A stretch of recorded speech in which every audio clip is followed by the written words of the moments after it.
Bienvenidos a una nueva emisión de A Solas. Nuestra invitada de hoy es María Bayo, una de las primeras voces de la ópera. María José Bayo Jiménez, soprano española, intérprete de ópera, zarzuela y canción clásica, nació el 28 de mayo de 1958. María Bayo comenzó su formación musical en el Conservatorio Pablo Sarasate, donde su primera intención era estudiar guitarra. Al no haber plazas para esta especialidad, y dado que cantaba en el coro Cientruénigo, decidió estudiar canto. En el año 1985 se traslada con una beca del gobierno de Navarra a Alemania para profundizar sus estudios. Un año después fue galardonada en el concurso internacional de canto Julián Gayarre.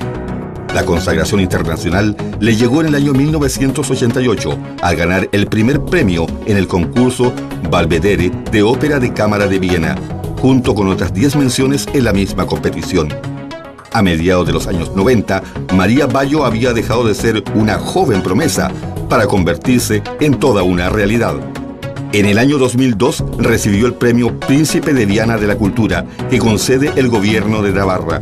Poseedora de una voz muy personal, expresiva y poderosa, así como de notables dotes teatrales, María Bayo ha merecido el reconocimiento unánime de la crítica internacional. María, muy buenas tardes. Muchas gracias por haber aceptado conversar con nosotros. Estoy encantada de poder conversar y de poder estar con vosotros un ratito. Cuéntenos, ¿qué cree usted para ser cantante de ópera? Además de, por supuesto, la voz, ¿cuán importantes son las capacidades como actriz, el poder no solo cantar, sino que sentir el personaje? Bueno, yo creo que la música lleva ya el personaje dentro, ¿no? Creo que cuando ya estás interpretando la música es ya una parte de interpretación del personaje. Tú no puedes decir, es como cuando estamos hablando, ¿no? Tú estás expresando esa palabra de una forma particular. Entonces estás montando ya el personaje. Lógicamente, cuando tienes la figura o ciertos personajes naturalmente necesitan visualmente que den más ese personaje que estás interpretando. Pero en realidad yo creo que la música, decían que Callas era tan buena actriz que simplemente con subir una mano, que no se movía tanto, que no hace falta muchas veces, ¿no? Que la música te lo da para expresarlo y que hace realmente cuando estás ya interpretando a ese compositor, estás haciendo el personaje. Antes de aceptar un papel, ¿a qué aspectos usted les presta atención? ¿Puede ser que por ciertas características del personaje usted no quiera aceptar el papel? Normalmente cuando intento aceptar un papel, lo primero que veo es la música. Si realmente musicalmente se adapta a mis cualidades vocales, a mi extensión vocal, quiero decir que si está dentro de mi tesitura, pues ya es un paso importante.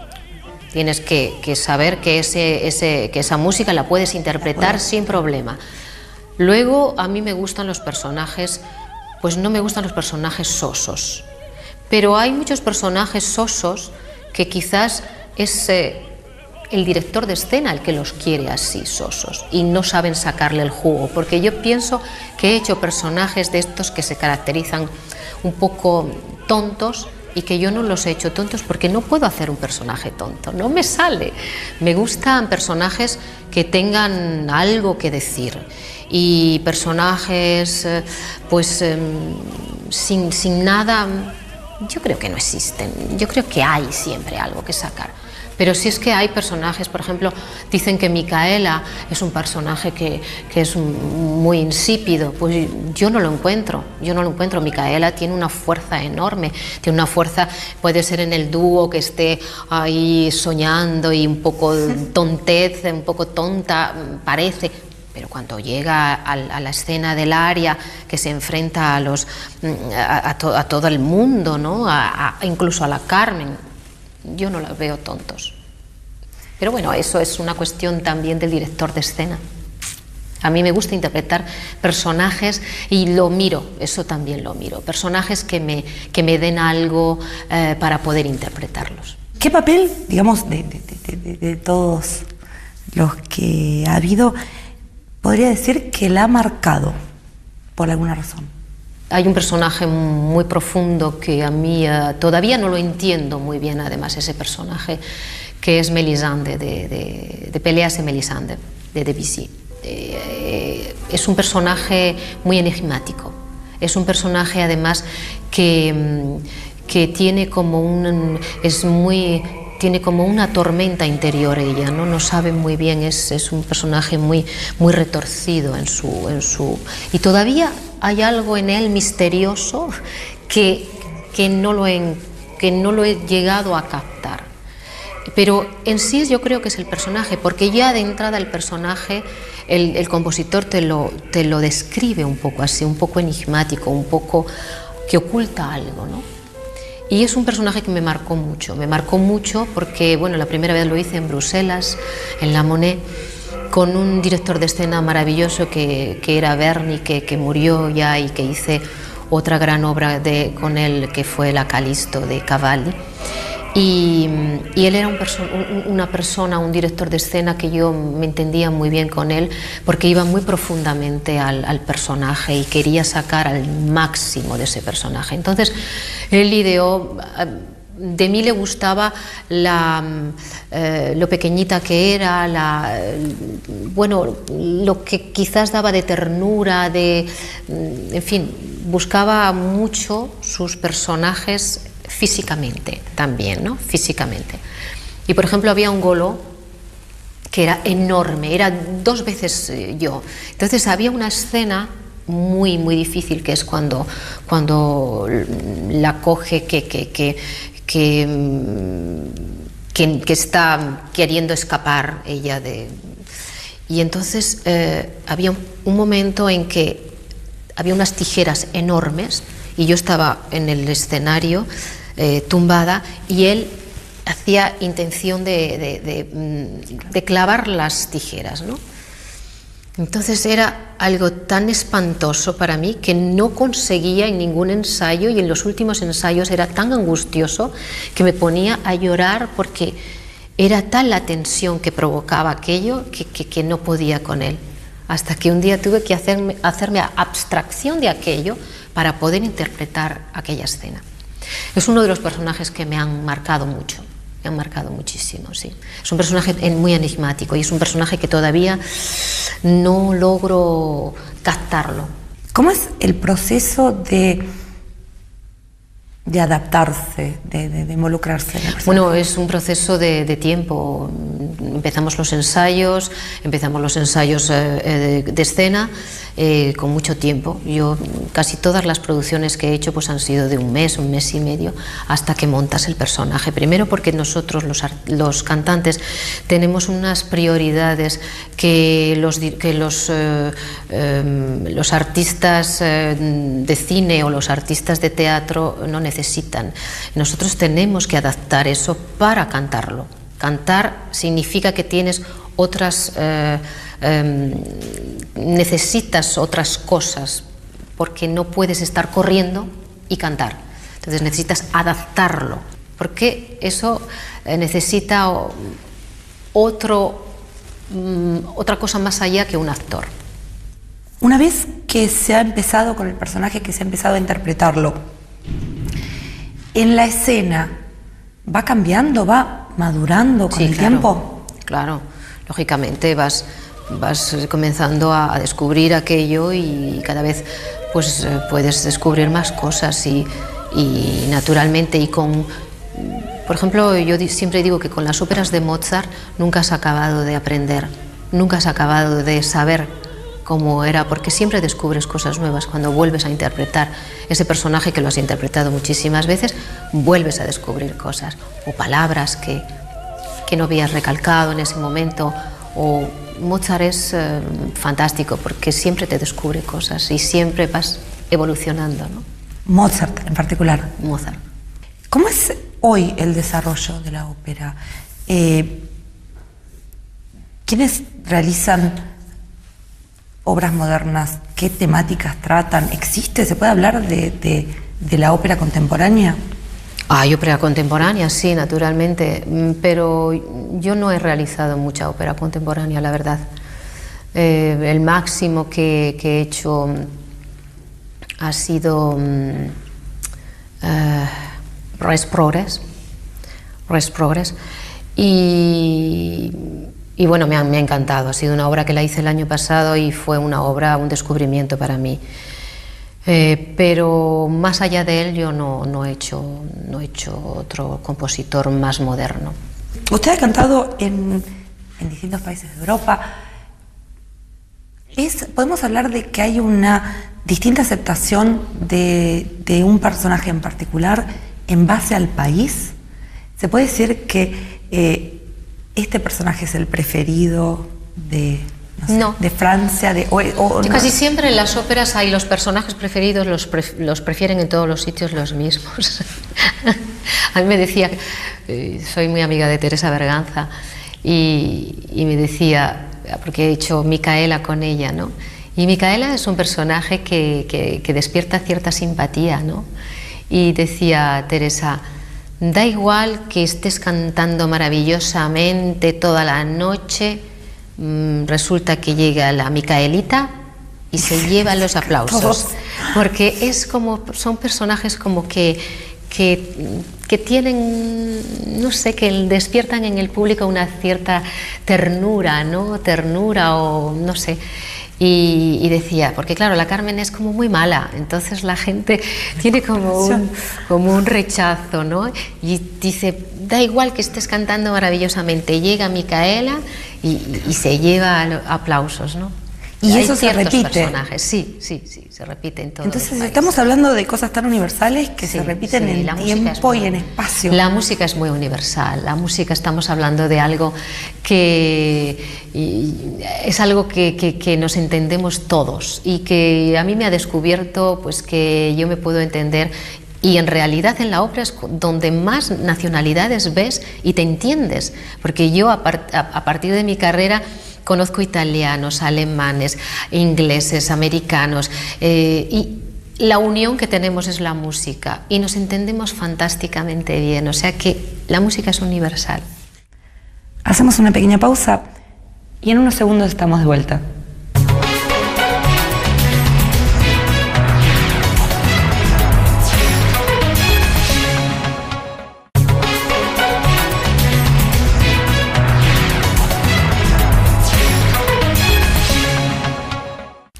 Estamos una vez más en Las Olas, hoy con la presencia de María Bayo. Usted interpreta estilos muy distintos. Sí. ¿Cómo le parece que se enriquecen uno del otro? Totalmente. Yo creo que, yo siempre digo, yo respeto mucho la gente que se ha especializado en algo, que ha querido hacer simplemente ese repertorio, y yo la respeto muchísimo, pero yo estudié la música y tengo una gran curiosidad por descubrir diferentes compositores, y siempre y cuando, como he dicho antes, me pueda adaptar, mi tesitura es adaptable a aquello que han escrito, me gusta interpretar diferentes compositores, desde el barroco al clasicismo, al romanticismo, al bel canto y contemporáneo, ¿por qué no? Se habla de usted como de una embajadora de la música española. Bueno, es que somos pocos. Sí, se usa ese término. Desde ese punto de vista, ¿qué son sus logros? Bueno, yo he intentado llevar siempre una parte de mis conciertos, por ejemplo, cuando hago concierto con piano, llevar siempre una segunda parte de música española, porque creo que mejor que una española, pues que quién la va a interpretar, ¿no? Y creo que quiero también que se descubra esa música, porque creo que a mí me hace vibrar y puede hacer vibrar también al público. Y me siento obligada ¿por qué no decirlo? Sí, me siento obligada a dar esa música y a dar a conocer esa música.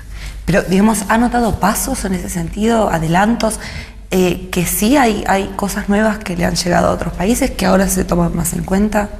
Yo creo que tengo detrás mía a unos grandes intérpretes que la han llevado siempre también, que estamos hablando de Teresa Berganza, de Plácido, de Kraus, de Victoria de los Ángeles, de Montserrat Caballé, de tantas, no muchas, pero hay algunos, ¿no?, intérpretes, y que han llevado nuestra música. Yo creo que Plácido ha sido un embajador importantísimo de nuestra música y que la ha hecho también donde ha podido.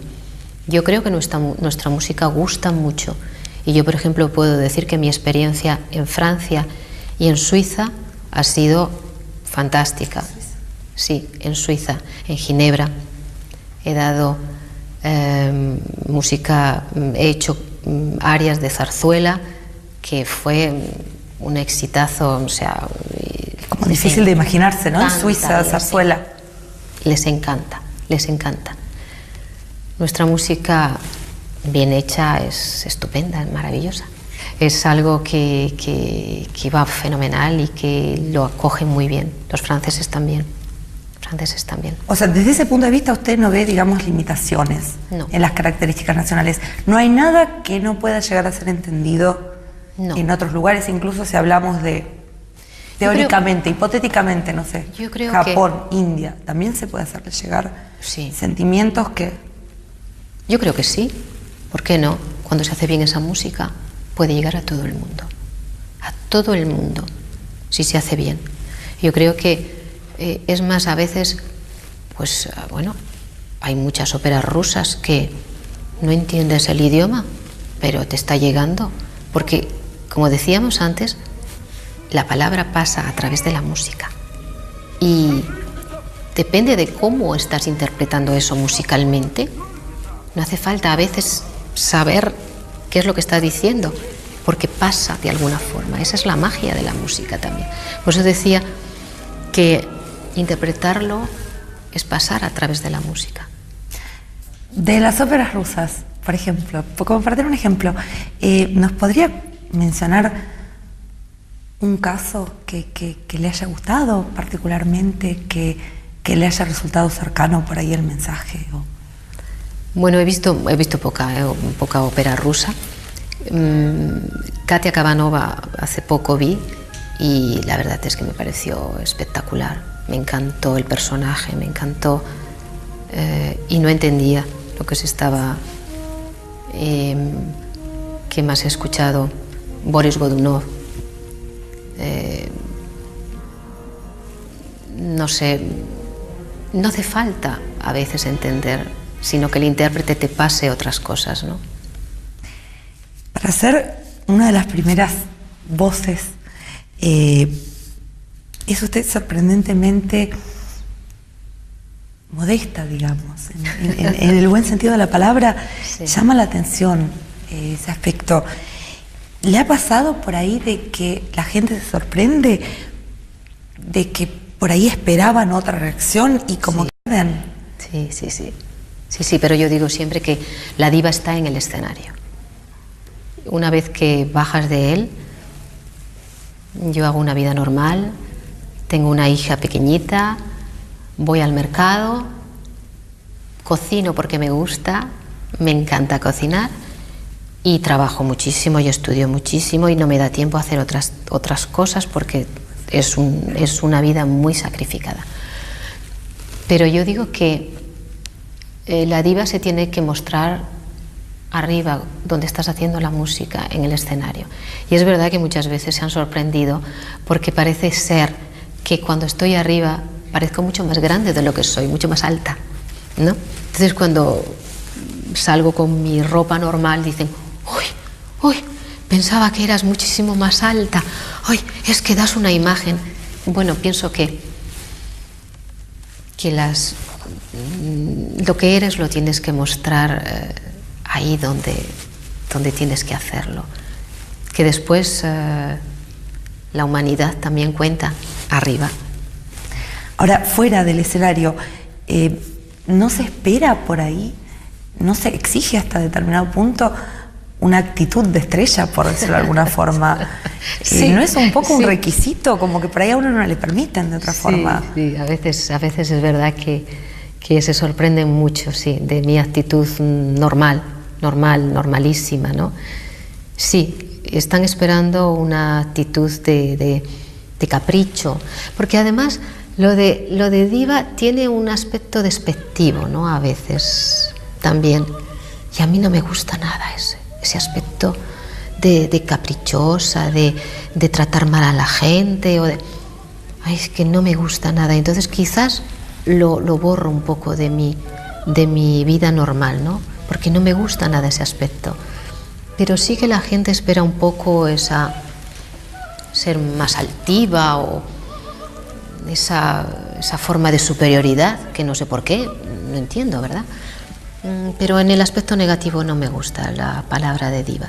Me gusta la palabra diva en el aspecto positivo, de verdaderamente estar en el escenario y llegar a transmitir algo, como cuando llega un espectador y te dice: me ha hecho poner la piel de gallina, poner la piel, he estado tan emocionada. Ahí es cuando dices: ahí está la diva, que es capaz de llegar a aquello, de transmitir con su voz, con su arte, todo aquello que te están diciendo. Lo demás, en la vida normal, hay que ser normal. ¿Cuáles diría que son los principales, digamos, privilegios y desventajas de una vida tan maravillosa, por supuesto, como es la vida de una cantante de ópera, una cantante así? Bueno, hay muchas desventajas, que es que pierdes un poco la realidad de la vida, quiero decir, porque no puedes llevar la vida que lleva todo el mundo. No puedes salir a beber por ahí, a bailar, porque estás siempre un poco pendiente de tu organismo, de que estés bien, de que no hables mucho, no esto, porque tienes concierto, porque tal. Y luego pierdes mucho, pues, lo que es la relación social con tus amistades a veces, ¿no? Porque primero, porque vives siempre un poco alejada, estás viajando continuamente, estás teniendo otras vivencias. Pero por otra parte, lo que te enriquece de todo eso es que esa vocación, porque sin vocación no se puede hacer esta vida, por otra parte, todo eso crece y te desarrolla a ti como persona. Y yo he querido esa vida. Entonces, también ha desarrollado muchas cosas. ¿Cuáles son los momentos, por describirlos, por definirlos, en los que uno dice, pero sí que ha valido la pena? Bueno, todos esos sacrificios que se hacen y que verdaderamente llega un momento en tu vida que quizás ya no tienes, llegará un momento en que ya no estás a la altura de lo que estuviste, pero en cierto modo eso habrá que aceptarlo, y entonces ese aceptar también de alguna forma lo has aprendido y tienes que aceptarlo, ¿no? Que la vida va evolucionando y que en tu carrera también pues habrá un momento en que dirás basta, porque ya no llego físicamente a estar a la altura de lo que yo pensaba o de lo que yo quería. Pero yo creo que merece la pena esta profesión y que hay momentos duros, muy duros, y de mucho sacrificio, pero que en el fondo yo he recorrido el mundo entero. He conocido a gente estupenda y he visto momentos donde el público me ha aplaudido efusivamente, otros un poco menos, pero has vivido momentos, yo creo, como pocos viven, ¿no? Cuando pasa el éxito, cuando pasa la parte de la gloria por ahí, ¿qué es lo que le parece que queda después de una experiencia tan irrepetible, de todas las oportunidades que le ha dado precisamente la vida de cantante de ópera? Queda todo ese bagaje, queda todo todo un aprendizaje, todo. Yo no era lo que soy. Yo no era lo que soy naturalmente, o sea, he aprendido idiomas, he aprendido cantidad de música, he aprendido a estar, he aprendido a ser, he aprendido a muchas cosas, porque yo nací de un pueblecito, salí de un pueblecito muy pequeño que ni conocían la ópera, entonces es como muy extraño, mi bagaje ha sido muy extraño, ¿no? Porque cuando ves carreras que sus padres han hecho, por ejemplo, mi hija, no nos extrañaría que mi hija pudiese ser músico en realidad, no cantante, sino incluso músico, ¿no? O quizás aquí en vuestros países donde la música se vive de otra forma, pero en España, por ejemplo, teníamos muy poco bagaje musical. No teníamos una cultura musical. Aquí cualquiera puede tocar el piano o tocar un instrumento, pero en España, donde yo nací, en un pueblecito de 3.000 habitantes, la música era algo como de gitanos, ¿no? Un poco. Entonces todo eso yo he aprendido lo que soy ahora, he aprendido muchísimo. Qué buenas palabras. Muchísimas gracias. Encantada. María Bayo, una de las grandes sopranos de nuestra época. Nos despedimos. Hasta la próxima.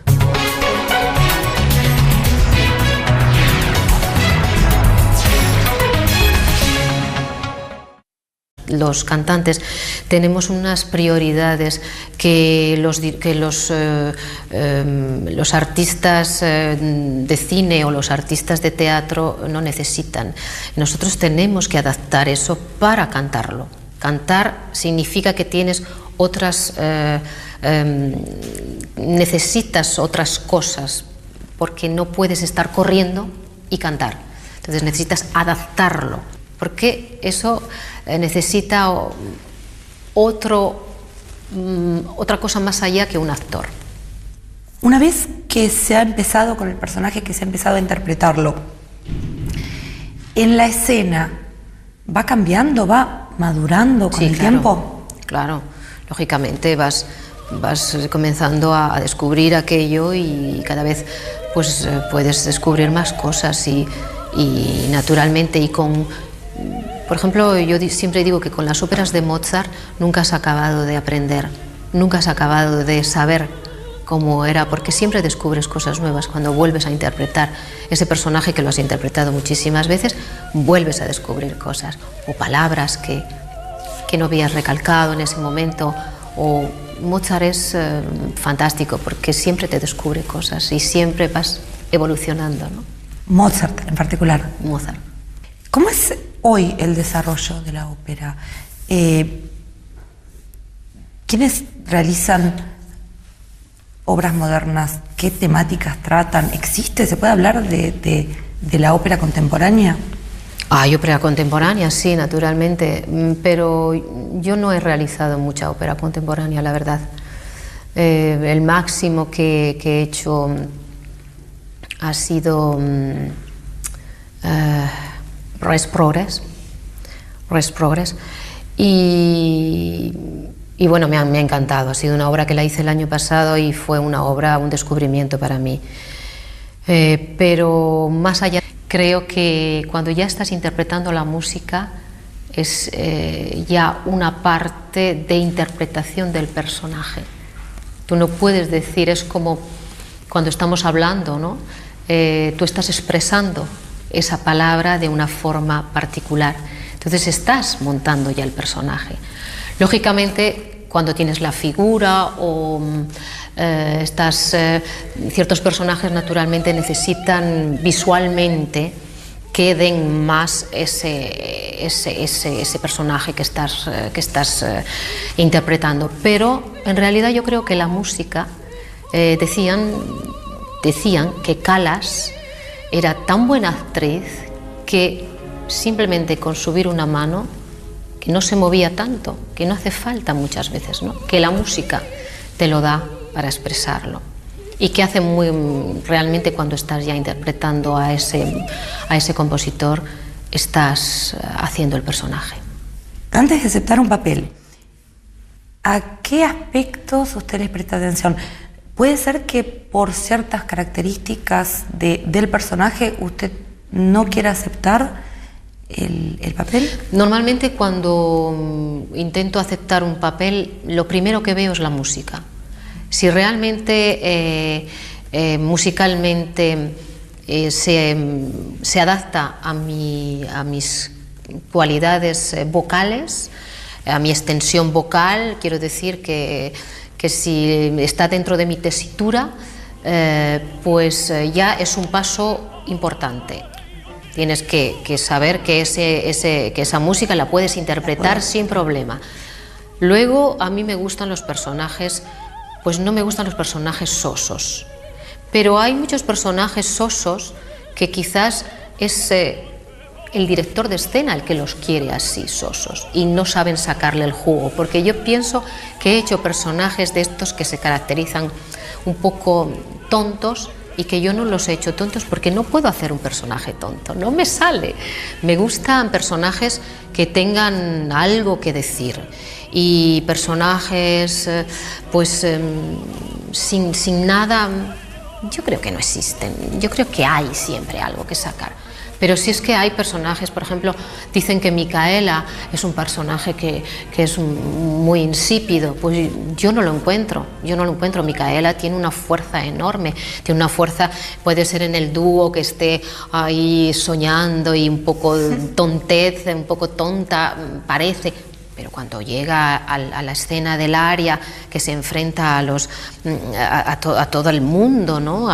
Incluso a la Carmen, yo no la veo tontos. Pero bueno, eso es una cuestión también del director de escena.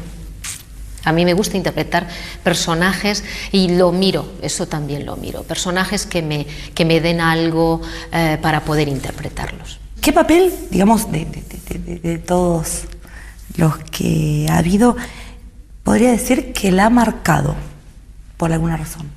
Hay un personaje muy profundo que a mí todavía no lo entiendo muy bien, además, ese personaje, que es Mélisande, de Péléas et Mélisande, de Debussy.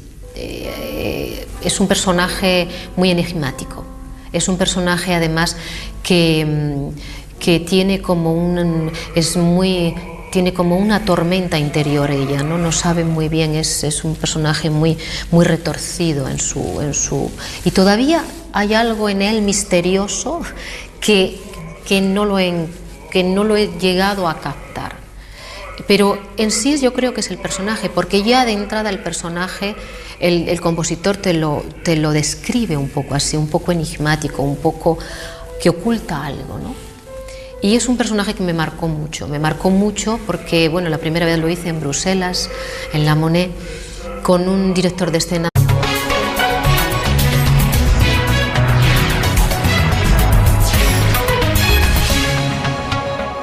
Bienvenidos a una nueva emisión de A Solas.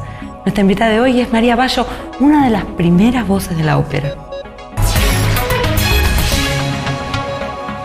María José Bayo Jiménez, soprano española, intérprete de ópera, zarzuela y canción clásica, nació el 28 de mayo de 1958. María Bayo comenzó su formación musical en el Conservatorio Pablo Sarasate, donde su primera intención era estudiar guitarra.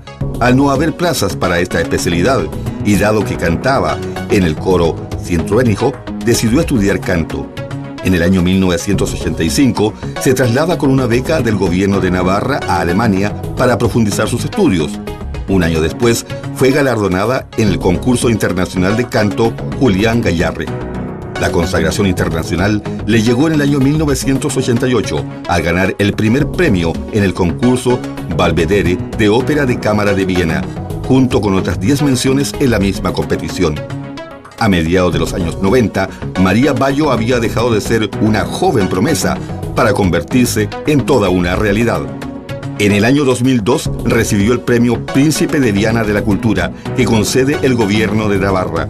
Poseedora de una voz muy personal, expresiva y poderosa, así como de notables dotes teatrales, María Bayo ha merecido el reconocimiento unánime de la crítica internacional. María, muy buenas tardes. Muchas gracias por haber aceptado conversar con nosotros. Estoy encantada de poder conversar y de poder estar con vosotros un ratito. Cuéntenos, ¿qué cree usted? Para ser cantante de ópera, además de, por supuesto, la voz, ¿cuán importantes son las capacidades como actriz? El poder no solo cantar, sino que sentir el personaje. Bueno, yo creo que la música lleva ya el personaje dentro, ¿no? Maravilloso que era Berni, que murió ya y que hice otra gran obra con él, que fue la Calisto de Cavalli. Y él era un director de escena que yo me entendía muy bien con él, porque iba muy profundamente al personaje y quería sacar al máximo de ese personaje. Entonces, él ideó... De mí le gustaba lo pequeñita que era, bueno, lo que quizás daba de ternura, en fin, buscaba mucho sus personajes físicamente también, ¿no? Físicamente. Y por ejemplo había un golo que era enorme, era 2 veces yo. Entonces había una escena muy difícil, que es cuando la coge que está queriendo escapar ella de... Y entonces había un momento en que había unas tijeras enormes y yo estaba en el escenario tumbada, y él hacía intención de clavar las tijeras, ¿no? Entonces era algo tan espantoso para mí que no conseguía en ningún ensayo, y en los últimos ensayos era tan angustioso que me ponía a llorar, porque era tal la tensión que provocaba aquello que no podía con él. Hasta que un día tuve que hacerme abstracción de aquello para poder interpretar aquella escena. Es uno de los personajes que me han marcado mucho. Me han marcado muchísimo, sí. Es un personaje muy enigmático y es un personaje que todavía no logro captarlo. ¿Cómo es el proceso de adaptarse, de involucrarse en la persona? Bueno, es un proceso de tiempo. Empezamos los ensayos de escena con mucho tiempo. Yo casi todas las producciones que he hecho pues han sido de un mes y medio, hasta que montas el personaje. Primero porque nosotros los artistas